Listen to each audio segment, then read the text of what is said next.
The Australian game has matured wonderfully. It's now truly national and naturally multicultural. We've qualified for our second successive World Cup. The Socceroos and A-League clubs compete in Asian competitions. Matches are broadcast live on television, and Australia's very best players ply their trade in the top leagues of the world. You know, we used to watch the old English First Division, now Premier League, the Serie A, and, you know, bits and pieces of the Spanish League, and you thought, well, how good would it be to play over there? And in those days, nobody really thought that any Australian footballers were good enough to play professionally at home, let alone overseas, for instance. Craig Johnson has just turned 20. In his adopted home of Middlesbrough in the north of England, the press have dubbed him the Whiz Kid Aussie, who reckons he was just an ordinary player back home in Lake Macquarie, made the Middlesbrough First Division side at 17. Nobody wanted to know about me when I was a 15-year-old school kid of average ability. Nobody wanted to pay my fare over to England. Nobody wanted to help me. These days, of course, it's astronomical. I mean, kids grow up with their parents' knowledge and approval, wanting to be professional soccer players, wanting to be the next Harry Kewell, wanting to be the next Timmy Cahill, wanting to be the next Mark Schwarzer or Lucas Neal. In July 1988, I headed across to England at the tender age of 16. And I used to watch these players on TV, which was then the English First Division. It wasn't the Premier League as it is now today. And all of a sudden, those faces that you saw week in, week out, you were basically sharing the same dressing room with them. In a few words, the sleeping giant is definitely awake, and the world game has come to this country. I'm sorry to tell you guys, but the best known, the most famous AFL name would be unknown beyond this country's shores.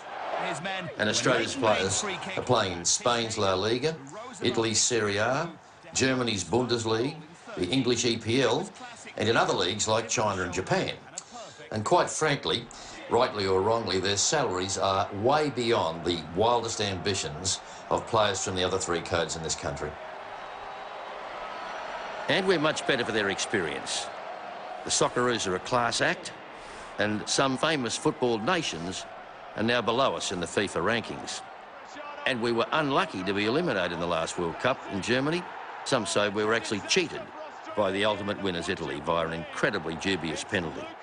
I wonder what would have happened had we actually beaten the Italians that night rather than getting, you know, ripped off the way we did.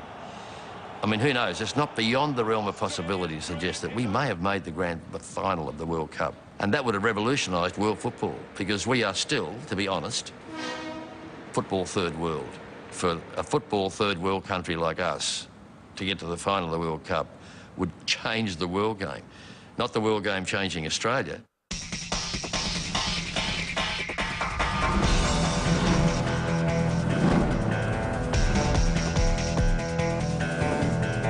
Of course, the challenge is that if the domestic Australian competition that these guys play in is to be a nursery for overseas leagues, and a last hurrah, if you like, for returning Socceroos superstars at the other end of their careers, how the heck can we impress an audience that goes home after an A-League match to watch the mighty Man U or Real Madrid or Inter Milan on the telly?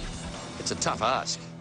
The A-League's important because when I first got involved in football as a kid and then as an administrator, if kids were keen on football, they went off and bought a Manchester United shirt or a Juventus shirt, never Australian teams.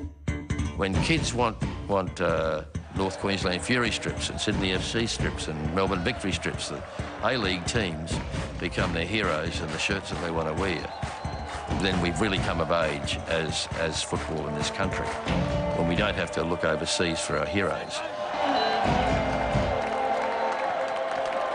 Australia's always produced some of the best young players in the world. It was as good as anyone. And that was never the problem. The problem was after the under-20s, people would come back here and play part-time and basically have to go look for another job. So that's all changed now with the advent of the A-League and the fact that it's full-time professional. So there's a career path for kids. They don't have to think, if I'm going to become a football star or even a successful footballer, that I have to go overseas and play for somebody in the German Bundesliga in Division 3 in a rotten, horrible European winter. I guess the whole grassroots aspect of Australian football is pretty self-evident. If there's no grassroots, there's no grass. and there's no grass, there's nowhere for them to play. Kids right across the board in this country, regardless of their socio-economic or their ethnic background are playing football in large numbers, which is why I understand the other codes are worried.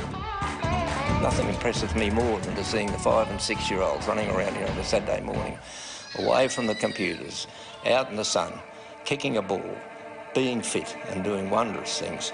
And I think the future of soccer is there.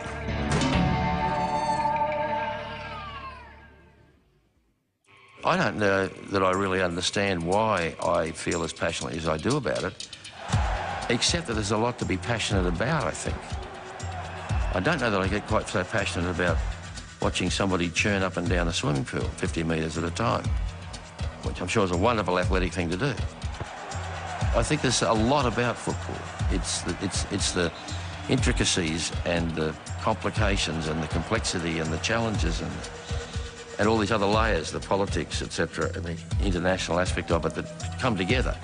Whether I'm somewhere in the stands or at home in front of the box and watch the Socceroos as they run out for their opening match against Germany at the World Cup in South Africa in June, the world will know Australia's there.